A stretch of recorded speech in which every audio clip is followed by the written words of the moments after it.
Manisha kitchen मध्ये तुमचं खूप खूप स्वागत आहे। आज आपण बनवणार आहोत शेपूची भाजी। तर त्यासाठी बघा शेपू स्वच्छ नीट करून बारीक कापून स्वच्छ धुवून घेतलेला आहे। शेपू मटकीची डाळ भिजू घातली होती, 1 तासभर झालं, छान अशी भिजलेली आहे मटकीची डाळ बी। आणि इतर लसूण आणि मिरची टेसून घेतले, मी चेचून घेतले एकदम बारीक, आणि टोमॅटो 1 कापून घेतले। आणि कढाई ठेवल्या, कढाईत तेल ओतले। आता तेल बी आपलं चांगलं तापले। आता मिरची चेचून घेतलेली लसूण आणि मिरची भाजून घेऊया, मिक्स करून भाजून घेऊया। आता लसूण मिरची छान अशी भाजली, टमाटर टाकूया ह्याच्यात। टमाटर बी हलवून छान असं भाजून घेऊया। टमाटर बघा छान असा भाजला या, टाकूया भाजी।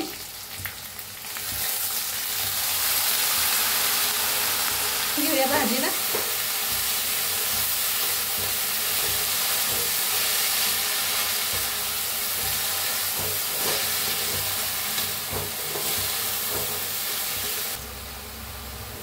आता डाळ बी टाकूया ह्याच्यात, पाणी काढून घेतले डाळीचं बी, मिक्स करून घेऊया डाळीची भाजी।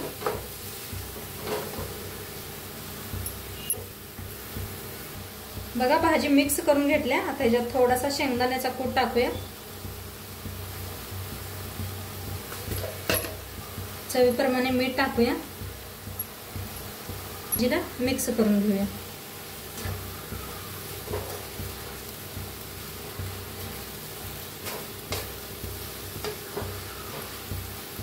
आणि या भाजीला झाकायचं नाही, असं शिजवायचं, म्हणजे भाजीला पहिलंच बघा पाणी जास्त सुटतंय, आणि झाकल्यामुळे आणि पाणी जास्त सुटतंय, त्यामुळे बिन झाकता शिजवायची भाजी।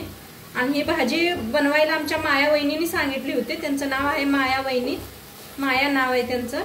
तर त्यांनी रेसिपी सांगितली होती, तर बनवा म्हणून सांगितल्याप्रमाणे मी बनवल्या। नक्की तुम्ही बी करून बघा ही भाजी। तर शिजवून घेऊया 1-5 मिनिटं। बघा मस्त अशी भाजी शिजली आपली।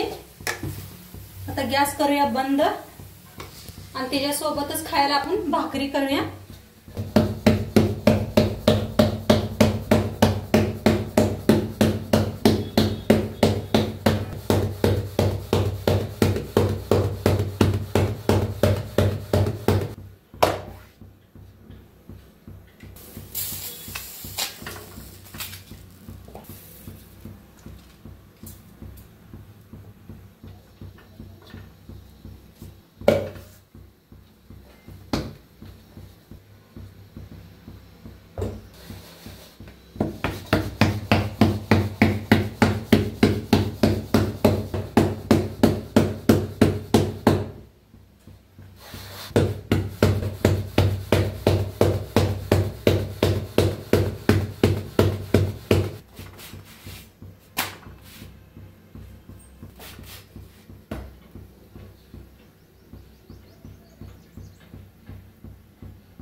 बघा मस्त अशी भाजी, भाकरी आणि सोबतच लोणचं, आणि मस्त लागतं खायला। नक्की तुम्ही बी करून बघा, आणि व्हिडिओ कसं वाटलं ते बी नक्की सांगा। चॅनलवर नवीन असाल तर चॅनलला सबस्क्राईब करा, लाईक करा, शेअर करा, कमेंट करा।